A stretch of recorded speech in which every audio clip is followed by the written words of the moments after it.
Үндэсний мэргэжилтэй ажилтан ба Монгол ур чадвар.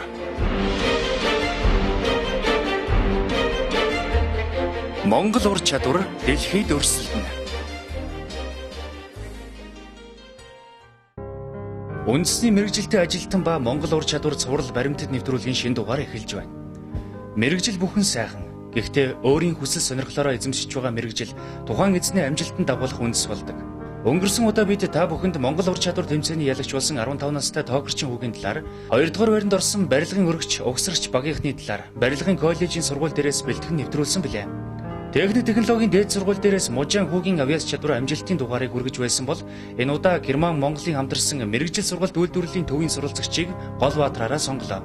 Монгол улс дэлхийн ур чадварын тэмцээнд оролцогчоор элсэн 68 дахь буюу хамгийн отхон гишүүн болсон билээ. Тиймээс улс орноо төлөөлж нэрээ дуурсгах шилдэг мэргэжилтнүүдийг бид бэлтгэх хэрэгтэй. Тэдгээр сурагчдыг мэрэгшүүлэн бэлтгэхэд мэргэжил сургалт үйлдвэрлэлийн төвийн чадамж, багш нарын мэдлэг чадвар нэн тэргүүн тавигдах юм. Герман Монголын мэргэжил сургалт үйлдвэрлэлийн төв нь Германы олон улсын хамтын нийгэмлэгийн ашигт малтмлын салбар дахь түншлэлт суурилсан мэргэжлийн боловсрал сургалтын төсөлтэй хамтран багш нарын мэргэжил дээшлүүлэх сургалт амжилттай явуулж байгаа.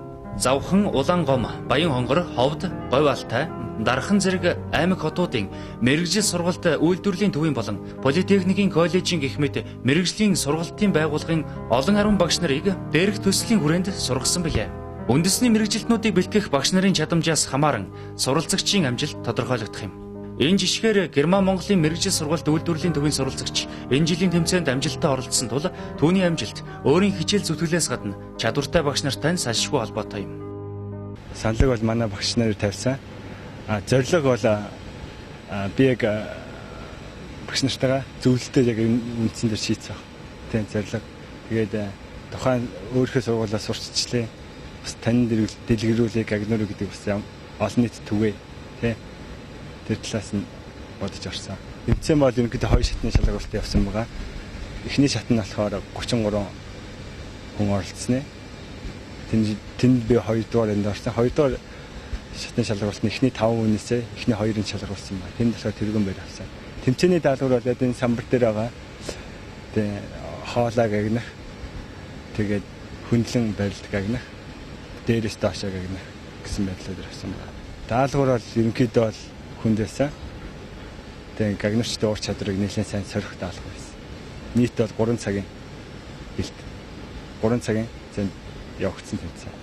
Герман Монголын мэргэжил сургалтын үйлдвэрлэлийн төвийн цахилгаан гаг нур, аргон гаг нур, хагас автомат гаг нур, хийн гаг нур, цахилгаан хагам автомат хосолсон гаг нур, плазма огтлогч зэрэг мэргэжлийн төр сургалтаар олон зуун сурагчдыг амжилттай төгсгсөн юм.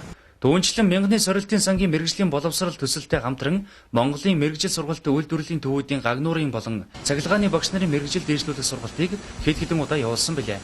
Мэргэжлийн чиг баримжаа олох зөвлөгөө өгдөг мэргэжилтнүүдийн үзэж байгаагаар одоо болон ирээдүйд хамгийн эрэлттэй 5 мэргэжлийн нэгээр гаг нуурчныг сонгож байна.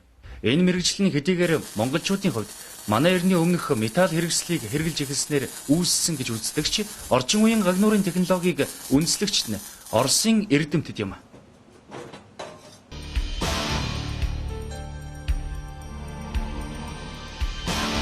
1882 онд Оросын нэгэн инженер металлыг цахилгаанаар гагнах үйлдвэрлэлийн аргыг анх удаа боловсруулсан байдаг. Энэ мэргэжлийг дотор нь барилгын металл хийдсэн гаг нур, машин үйлдвэрлэлийн гаг нур, шугам хоолон гаг нур гэж 3 ангилдаг байна. Уул уурхайн салбар эрчимтэй хөгжиж, дэлхийд эхний 3-т орох стратегийн ач холбогдол бүхий оюу толгой ордно. Монголд байгаа энэ үед гаг нуурын мэргэжил хамгийн эрэлттэй бөгөөд нарийн ур чадвар шаардсан мэргэжил болж чад байна. Цаашдаа л одоо Монгол улс гаг нууртай анх удаа гагнур олон улсын нийгэмлэгтээ энэ жил одоо 9 сард ирэх авахад бэлтэж байгаа юм байлээ. Тэнд болохоор Монголын тамирчдыг бэлтгэх зорилгоор энэ тэмцээн хамгийн их зохиогдож эхэлсэн юм байлээ. Яг төмөр гэдэг зүйл те тэр талыг бас сайн мэднэ. Тэгээд одоо үед болохоор барилга байгууламж хөгжиж байгаа бас төмөртэй бас зайлшгүй холбоотой барилга байгууламж. Энэ хаа газар те. Тэ ажлын санал бол угсаа ирсэн байсан. Анх энэ сургалтын төв тантахад Асомугарт гэдэг компани угсаа өөрийнхөө нэрээр аавна гэсэн тийм гэрээ гэх юм уу те. Тийм зүйлийг хийж орж ирсэн байгаа. Үнэлгээ бол яг нарийн сайн тооцоолж хийж чадахгүй. Ерөнхийдөө бол гадар бол дунджаар бол 800,000 төгрөгнөөс үнэлгээ нэхэлтэй юм байна лээ. Тэгээд зэрэгээс хамаарат үнэлгээ нь өөр өөр юм. Чи бол одоо яг ямар зэрэгтэй төгсгөл? Би одоохондоо зэргийнхээ шалгалтыг үнд яг одоо дид гэж хэлж бодохгүй байна. Мэдээж гагнуурчин хүнд байх ёстой шаардлага гэж бий. Хамгийн чухал нь гагнуур хийх үед хөдөлмөрийн аюулгүй ажиллагааг мөрдөн ажиллах ёстой. Үүнийг ч багш нар сайтар захиж, дагаж мөрдөх журмын ихэнд нь тавьж байна. Тиймээс хөдөлмөр хамгааллын аюулгүй ажиллагааны дүрмээ сайн мөрдөж, аюулгүй байдлын хувцас хэрэглэлийг байнга ашиглаж заншсан байх ёстой. Учир нь цахилгаан гагнуур зэргээс үүдэлтэй, нүдний өрөвсөлд өвчтэй болох мэрэгжилтэй холбоотойгоор нүдний даралт ихсэх, хэрэгсэлтэй буруу харьцснаас болж биеэ гэмтэх зэрэг сөрөг үр дагавар гарах магадлал өндөртэй тул хөдөлмөрийн аюулгүй байдлыг сайтар дагаж мөрдөх хэрэгтэйг сануулж байгаа юм. Харин тус сургуулийн сурагчид мэрэгжлийн ахиулан суралцах, нарийн мэрэгжилтэн болохыг хүсэж байна. Ирээдүйд оюу толгой гэх мэт уул уурхайн томоохон бүтээн байгуулалтанд оролцох мэрэгжлийн боловсон хүчин хүлээгдэж байна. Энэ мэрэгжлийн талаар мэрэгжлийн хүмүүс юу ярив? Тэмцээний ур чадвар 2014-ийн тэмцээний гол зорилго нь бол одоо бүх мэрэгжил сургалтуудын төвүүдийн дунд явагддаг төрлийн одоо бүх төрлийн мэрэгжлүүдийг одоо онцолж тэднээс одоо гарах хүүхдүүд ур чадварыг дээшлэх одоо гол зорилготой байсан. Тэгээд гагнуураас хуулаад мужаан бүх төрлийн 9 төрлөөр хүмүүс өрсөлдөд тэр нь 2 үе шаттай явагдаад нэгдүгээр үе шат нь болохоор 30 гаруй байгуу эмчүүд оролцоод тэрнээс шалгарсан 5 хүүхэд нь дахиж шалгуулаад тэр 5-аас төрүүлсэн эхний нэг хүүхэд нь одоо 15-нд Бразил улсад болох олон улсын тэмцээнд орох тийм эрх авсан. Тэгээ манай гагнуурын манай нэгдүгээр ангийн хүүхэд энэ нэгдүгээр байранд орсон. 10 сард одоо энэ хөдөлмөрийн яамнаас зохион байгуулж байгаа 10 сард Солонгос улсын ур чадварын тэмцээн болно. Тэрийг үдээ сонирхчаад тэгээд тэндээ нэг 7 хоног бас бэлтгэл хийгээд тэгээд 15 онд явхад үлдсэн бэлтгэлийг бол сургуулиуд дээр хийхэд ийм ер нь энэ мэрэгжил сургалт төлөвлөлийн төвүүдийг одоо хүүхдүүдийг гагнуурын чиглэлээр их сургаж байгаа нь бол маш их таашаалтай. Тэгээд эрчим хүч болон энэ уул уурхай салбарын ямар бид үт зөвж байгаа газар гагнуурч чиглэлт хэрэгцээ их байдаг. Ийний тулд бол гагнуур одоо ийм янз бүрийн уралдаан тэмцээн зохиож байгаа явдалд бол ерөөсөө сургалтын төвдөд бүх энэ улс орнуудаа ер нь одоо үйлдвэр компаниуд маш хэрэгцээтэй байдаг гагнуурчин. Гагнуурчин хүн шаардлагадах эхний ур чадварууд нь металл хэсгүүдийн эвийг нийлүүлэн гагнах, гагнуурын аппарат болон бусад багж хэрэгслүүдийг ажилуулах, металл хэсгийг зүсэх, огтлох үед эвдрэх үрчийг сунах зэрэг гэмтэл гаргахгүй тулд мэрэгжлийн чадвартай байх ёстой. Бэлтгэх, төөнөх үйл ажиллагааг сайн хянах, гагнуурын ажлыг хийхдээ эхлээд хэмжилт авах. Гагнуур сургаж байгаа тэр төгсөж байгаа хүүхдүүдийн дадлага ямар нөхцөлд хийгдэж байна тийм ээ.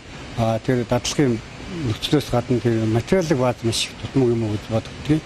Тэр материалын бааз их сайтай газар, дээрээс нь энэ олон сургагч багш нар сайн байж тухайн хүүхд чанартай сурдаг би боддог. Хасуумыг компани директор сургалтын төв.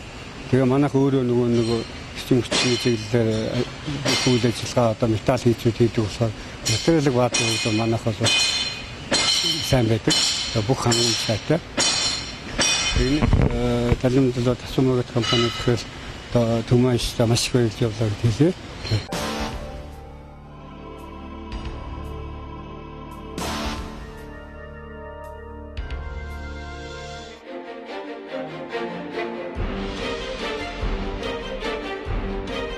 Үндэсний мэрэгжилтэй ажилтан ба Монгол ур чадвар.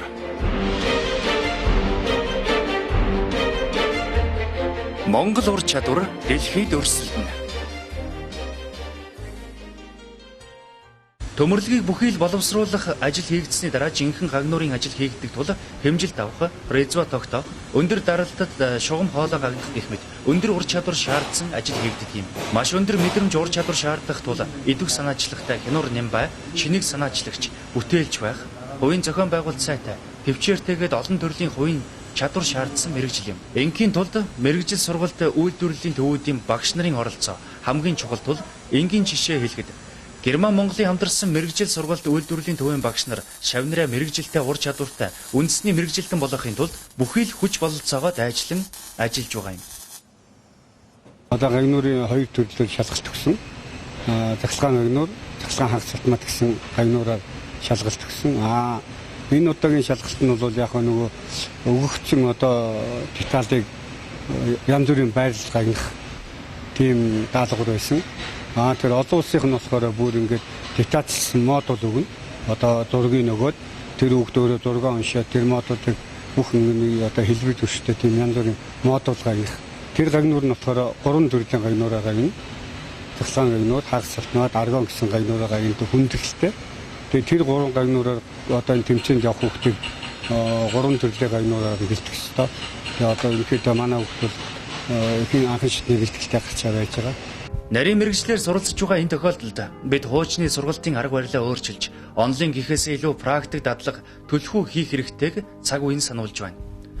Онлайн аргаар мэргэжил эзэмшүүлдэг хуучин аргаасаа салах санаачлагыг манай мэргэжил сургалт үйлдвэрлэлийн төвийнхэн эхлүүлсэн юм. Жишээ нь Германы мэргэжил олох төвүүд нь суралцагчдаа олж авах ёстой мэдлэгийн 30%-ийг онлайн аргаар, харин үлдсэн 70%-ийг үйлдвэрлэлийн аргаар зааж сургадаг байна.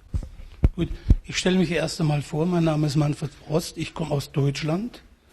Ich bin Maschinenbauingenieur. Сайн байна уу? Намайг Мандах Спорт гэдэг. Би энд Германы олон улсын хамтын нийгэмдгийн шугамар гагнуурын чиглэлээр зааж сургах тал дээр хамтарч ажилладаг. Зөвлөгөө өгөх гэхүүтэй. Гол зорилго нь бол Бразилд болох олон улсын тэмцээнд хүнээ бэлдэх тал дээр төлхөө ажил эхэлж гисэн байна. Энэхүү тэмцээнд дэлхийн маш олон улс оролцоно. Манай хасуу мегаваттын гагнуурын сургалт бол олон улсын багш нараар дэлхийн стандартад нийцүүлэн бэлтгэдэг юм. Сургалтын хөтөлбөр нь ч мөн адил хэдэн хувь нь онол, хэдэн хувь нь дадлага байх ёстой вэ гэд бүгд л Германы стандарттай адилхан байгаа. Тэгэхээр бид хүүхдүүдэд дэлхийн хэмжээнд бэлтгэж эхэлж байна гэсэн үг. Жишээ нь сая Бээжинд болсон тэмцээнээр манай монголчууд үзүүлээд өгсөн шүү дээ. Тиймээс миний зорилго бол олон улсын стандартад нийцүүлэн ажиллах юм аа. Da kein Unterschied drin, die ist gleich. Und das ist das Gute. Ийхүү үндэсний мэргэжилтэд ажилтан ба Монгол ур чадвар цуврал баримтат нэвтрүүлгийн энэ удаагийн дугаараар хамгийн эрэлттэй 5 мэргэжлийн нэг гагнуурын талаар нэвтрүүллээ. Герман Монголын мэргэжил сургалт үйлдвэрлэлийн төвийнхэн амжилт хүсч үндэсний мэргэжилтэд ажилтан бэлтгэх салбарт өндөр хувь нэмэр оруулж байгаад нь талархах ёстой юм.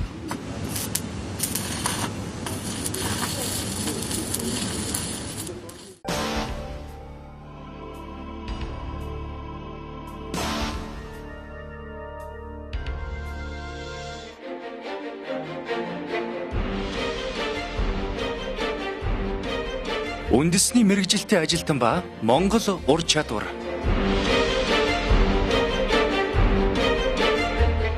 Монгол ур чадвар дэлхийд өрсөлдөнө.